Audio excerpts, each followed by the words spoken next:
Coming up on Click to Success. But if you had to look at a challenge, which one was the hardest to overcome? It was marketing on Instagram. So I decided to sell clothes, women's clothes because I see how much people like to dress, how much people like to look good, how much people like something that's affordable. The journey to Click to Success comes to a close with Letitia and Teddy presenting their overall performance in their respective online businesses. Today is a moment when their efforts will be analyzed by the New Vision Business Desk. Basing on the analytics of their social platforms and overall profit margins attained, their success or failure shall be determined. But first, how has been the experience of the duo during this challenge?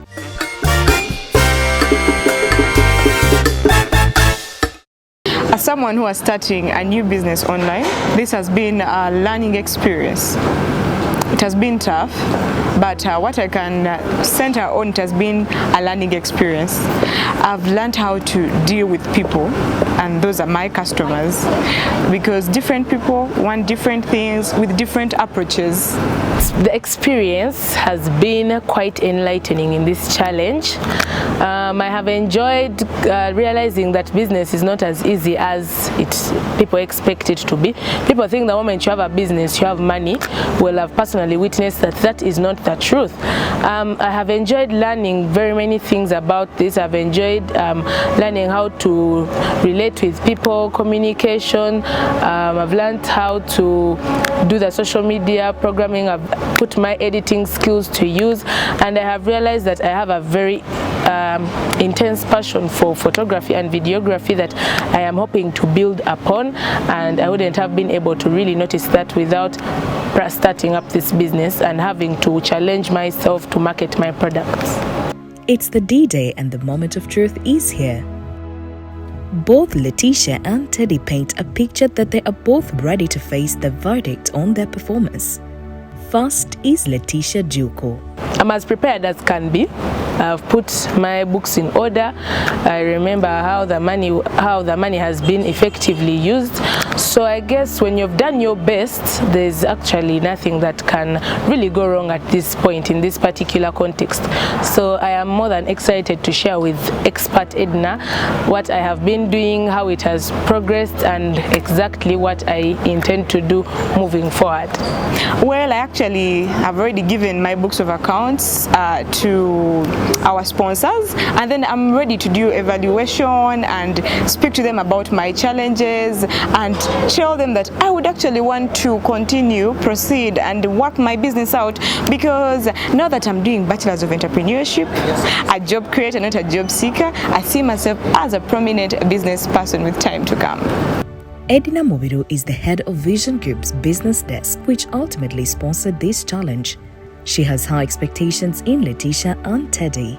She expects nothing less than success in this business challenge. This is Elevate in Click to Success.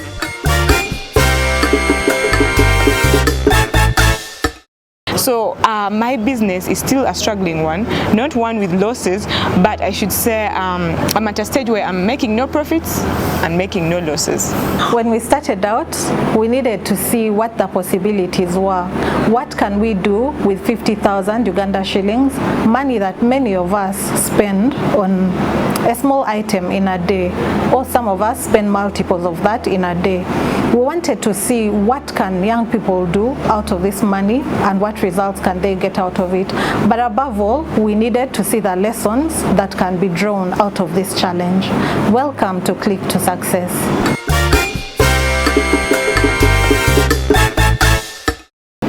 Letitia, welcome back to the show.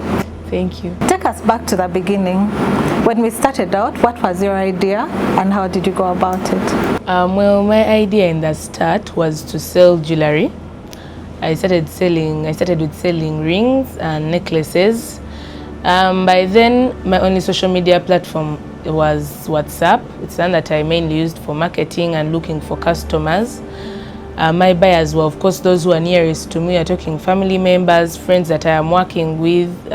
Yes, generally my peers within my reach. At the start, I'm going to say that I undermined the challenge because I thought it was going to be way easier, but I was surprised, okay, not surprised, but I was in awe to realize that, wow, this is actually not something that I'm just going to walk through without really giving it second thought, you understand? But yeah, overall, I enjoyed the experience, yeah. So we started by finding names for our businesses. Yes. How did that go? Finding a name was actually hard. I wanted something that was going to attract people's attention, something catchy, and then I'm like, jewelry. And then, so in the end, I wanted something that would rhyme. So I just went to Jay's Jewels because my name is Juko and I'm selling jewelry. So I just went to some Jay's Jewels and I thought, wow, how creative. And how is Jay's Jewels doing online? How many followers do you have? Online, I remember I had been advised to use Instagram and TikTok and WhatsApp. But to be honest, I didn't really use Instagram that much. Well, the account is there. It has, I think, about 10 followers on Instagram, but it's not really active. So I've not really been doing anything. So of course, no one is going to follow a page that isn't being active. Whereas on TikTok is where I was actually doing most of my advertising. I mean, on WhatsApp is actually the main platform, but I was also doing it on TikTok. And I think the last time I checked, I had around 130 followers on TikTok. 130? Yes. Okay, that's over a period of about 8 weeks? Yeah. About roughly 8 weeks. Okay. That's interesting. So tell me, if you were to look back across that period we've done this challenge, what have been some of the main lessons you've picked? One of the main lessons I've picked, I think I'm going to go with consistency. When you have a product, it's really important for me to keep posting this, pushing it, reminding people that there's this. Like, you don't have to take the product out of the person's face. Like, even though I post a meme on my status, at least after that meme, they should swipe and see that, wow, she's still selling this necklace and it's still there. And, you know, I have to maintain a certain level of consistency, because if you don't post, people are going to now be like, okay, they're going to know, no one is going to take you seriously. But if your business is in everyone's face and it's out there, and you have to be consistent with the marketing. Yeah. And if you could give me a lesson or two. Okay, you've given us the lesson on consistency, but if you had to look at a challenge, which one was the hardest to overcome? It was marketing on Instagram. Instagram, the other business people that I see selling products on Instagram, they're already well established. And my business is something whereby I'm selling a necklace for about 15,000, 10,000, and then I'm selling it from Chikoni, and then it's someone maybe in Gaba who is ordering this. Now they first count that transport. Is it really worth it for me to order this necklace, yet it's taking more than half the transport cost is going to be more than half the product itself. So I realized that online marketing in an area whereby your customers are not really all that concentrated near you is not really the easiest thing to do. You've said that many of the people that are making money on Instagram are well established, but what I'll say is that no one wakes up and they are well established. Yeah, so it goes back to the lesson that you picked, consistency, but also you found a platform. You realize that Instagram is not going to be the platform for you, and you move to other platforms. I think that's a good way to quickly adjust instead of, you know, hammering down on a thing that's not moving. The other thing I'll ask is starting this business, tiny little business at 50K. What have been the highlights for you? What have been the highlights for me? Well, I enjoyed making videos to promote the necklaces. I was having my young sister help me with that, and she was also very enthusiastic about it, and she would do like funny things behind the scenes. Of course, eventually I edit this out, but yeah, I realized I have fun making and editing videos of a sort. I also enjoyed interacting with, I enjoyed taking the photographs with this. Yes, I would shout out to my mom. She was one of the people who I would actually, yes. The moment she would buy anything and be like, now mommy, you come outside, pause here, and she would complain, but I knew she was happy to help me to do it. Yeah, those are some of the things that I enjoyed about it. Also, yeah, the fact that I progressively watched this money consistently increase.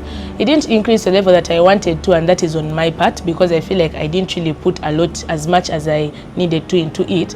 But the fact that with the effort that I put, I could actually see that at least I've left 50,000, I'm now at 60, I'm now at 70, yeah, I think that was something that I enjoyed to watch happen. Two things you've said out of that. One is having cheerleaders for your business, because it sounds like you're bothering her, but then she looks like she's enjoying it, growing this little business with you. So having that support system around you is very good for you in the beginning, and you tied into the money. So I'm going to ask you to explain to us how this 50,000 was split what did it do in the beginning, and how has it grown? Well, in the beginning, I started with 15 rings, I started with necklaces, and I started with I also had transport expenses, and at that time I actually had to pay someone for labor. At the start of the business, I was not doing well, so I could not really go into town.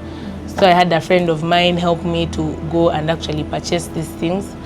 And at the end, she's like, "Hey, I can transport." And yeah, even me, if someone sent me into town, it would really make me feel a certain type of way if they at least rewarded me for that. So yes, I had to reward her for her efforts. And when I sold all of that, my profit was 68,000. Your profit was My profit was 68,000. Interesting numbers. I'm sure we shall have another episode where we can talk about markups and things like that. Yes. Maybe not for Click to Success, because this is a wrap-up shop, Yes. but for people to understand that you can actually move a product from one place and at a certain cost and move it to another place. And it's really the rule of thumb in business. You buy low and sell high. That is how you go about the business in its initial stages.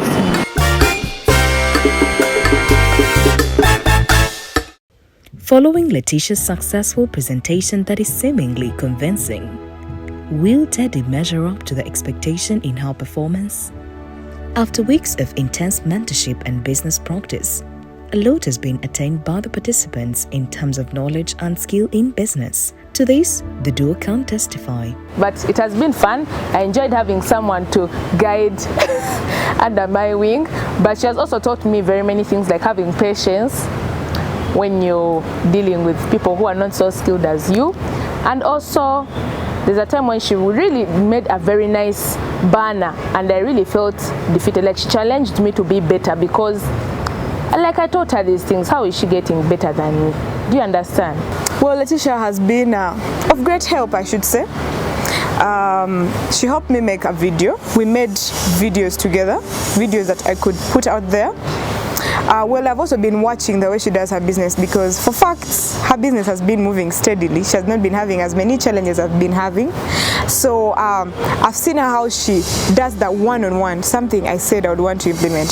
She does that one-on-one selling to people. Other than our business is an online kind of business, but then I've seen her talk to people, face people, and say, would you like this? I have this and that. And well, I think that is something I would like to copy from her.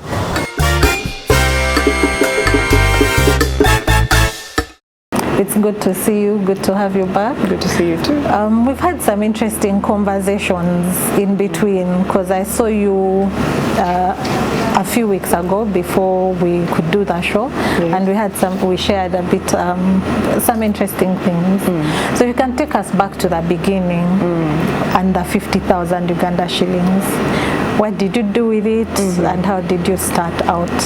Well, I started, I could say, excitedly with 50,000 shillings. Yes. What Letitia saw very small and she complained about. Me, I looked at it as a really big opportunity and something.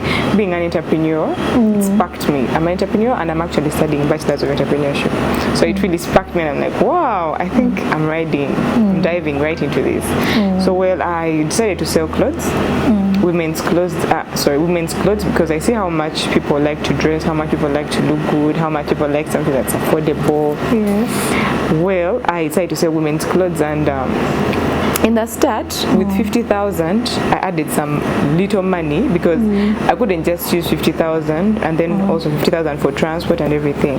So I decided to just use 50,000 to buy the products, and then maybe use some money to pay. Actually, also used a friend in the beginning because I was home. I couldn't make the movements to town. So a friend bought the clothes and sent a safe border person to bring them. So roughly I used the 50K for only the clothes, but then the person that helped me and then the transport, I used my own money. So I don't know if I could say I made within the challenge of 50,000 because I used it for the clothes. So well, initially I bought dresses, only dresses, because I saw how much people like maybe someone would just want a dress. As long as it's a good price, I don't really mind. As long as it looks good and a good price, I'm going to take it. So I bought dresses, and these actually sold out. You know, in the beginning I was super excited. Letitia can tell you all, I came here with a very big bag. Well, she had a very tiny Kavera. And well, this actually showed me that this race is going to be smooth for me, but it wasn't. Tell us about those not smooth moments. Well, the big bag became a big problem. Letitia would always come with her jewelry here and sell out to different people. I can't do that. Even at home, my mom would say, you told me you sell clothes. You bring the clothes, we buy them. I can't do that. I should say actually ended up wearing some of my clothes. I didn't wear some today, but because I had to buy for myself. Then, okay, the most customers I got were my cheerleaders, my friends, but then now they got tired of me. I mean, now they've seen their business, they are tired of it, and I've got to see what I have. They could only buy when they can, but then the people out there who could want to do that, but the expenses, the transport, I'm selling to you at top of 8K, that you can maybe get at 3K, and then I'm telling you transport is 5,000. You make your calculations, it doesn't add up, and at first I got these clothes and maybe people were excited with me. You know, when your friends see you begin something new, they're excited with you. They're like, wow, let me take that. I sold these clothes at 10,000 each, and that's a good price. Someone would, I mean, that was before we even came to campus. You know, at campus, economies are not, you know, on our side. People were at home, and I sold to very many people in my area. Then I sold to very many friends. Actually, Tisha bought for me as well. Well, though for her, I sold to her at a bigger price. Their clothes I bought like at an increased price, maybe 7K, but most of them I bought them at 5,000. So well, that was smooth in the beginning, the excitement, the zeal, well, now in my next stock, I bought dresses again, but then I incorporated pants because pants and then tops. Yeah, because I made some good money out of it. I put 50,000. I made the whole sum was 90,000 at the end of the day. So roughly profit was 40,000. But then I reinvested everything. So I put back the 90,000. So I went back now. This time maybe I sourced a cheaper supplier. I bought the dresses again, but at a reduced cost. Then I bought pants as well because people like those. And then I bought tops. Girls like those too. Well, now this was not smooth at all. This became so hard to move. I think now people were less excited. Now I go to campus, I'm trying to figure out how I settle in, how I move my business. It got really hard for me. I bought tops and people did not take them because I was selling them at 8,000. But people told me, for Christ's sake, I didn't even buy them at 3,000 shillings, but people want them at 3,000. So it became hard for me. I can't convince someone to buy a top at 8,000 because they know maybe where they can get it at a lower price. But then someone is like, I want to support you, but I'm sorry, but I can't buy a top at 8,000. I'm trying to tell them, no, this is second class upper. I'm trying to explain to them what they explained to me. Like, no, this one is different. This is not what you think it is. This is second class upper. There's a touch of elegance to it. It's not your ordinary top. People could not buy that. You've said some interesting things, that the excitement was really high when you started out, and that is normal even in the home. I mean, imagine the excitement of a new baby in a home. We're all excited. We can't get enough of that baby. We don't tire of babies, but we can't buy clothes every day, you see. So while we are celebrating our cheerleaders, we also need to learn that they are not the people that we have to go to all the time. And I know you had started a social media page. Yes, I had. Chic Boutique. How is that going? I'm sorry to say that I have only 3 followers. You're one of them. Duko is also one of them. And you and me. And you. Well, I for some reason I try to make the videos. Yes, my friends actually, they helped me, dress. What I try to do is get clothes of different sizes. I really wanted inclusivity. I wanted to really do that. So I have friends of different sizes, and I based on them to actually get those various clothes. And trust me, I could even move to their hostels. You dress this for me, you dress in this, and I take pictures, we make the videos. But I guess I got a little reluctant since WhatsApp really worked for me. I'm very good with that WhatsApp. I interact with really very many people. So since WhatsApp was good for me, I stuck to that. Because TikTok comes with making the video, maybe answering to the comments, adding this and that. But me, I'm really good with WhatsApp. So I would post, put a captivating caption, put a price or not, and people would always give me feedback. So since I sold out using WhatsApp, and then I saw how much I struggled with TikTok, I was struggling with Instagram. We got very good tutorials, and I loved that from our clinics.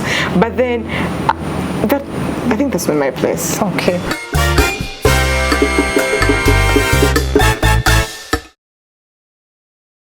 For Letitia and Teddy, they prefer to carry on with their business using the acquired skills. I would like to ask the sponsor to let me continue with my business, because now that I understand what people exactly want and where to get what they even want, I would like to proceed with it. But rather still, I would like to incorporate jewelry. You call say I'm stealing her idea, but jewelry is very portable. I could move with jewelry everywhere. To the salon where I'm going to do my hair, to class, and after class I can send it off, to my workplace. I can, it's not something that someone has to fit and then take, but it's something someone appreciates, sees, and then pays off. So other than selling clothes, I would like to incorporate jewelry, because clothes and jewelry go hand in hand. Someone would like to match a beautiful piece to their beautiful clothes. Well, I have plans to carry on my business, but I'm going to have to take a step back to analyze everything well, restructure, and then come back better than I was before. The New Vision business has rated the challenge as success using the set parameters, and therefore lauding Teddy and Letitia for successfully ensuring the viability of the business ventures, as was said by the sponsor. This experiment has been interesting to watch. The lessons, I don't think we've even exhausted all of them, and which is why I was telling you that it would be along the way, and I kept telling you that it would be nice for you to document some of these lessons, because we walked into this really raw, without any prior experience, and this rawness is really where the most lessons can come in. And I think it's been good it's been nice watching this journey unfold and showing that it's possible for the 50,000 shillings to turn into a business. Thank you for watching our series of Click to Success.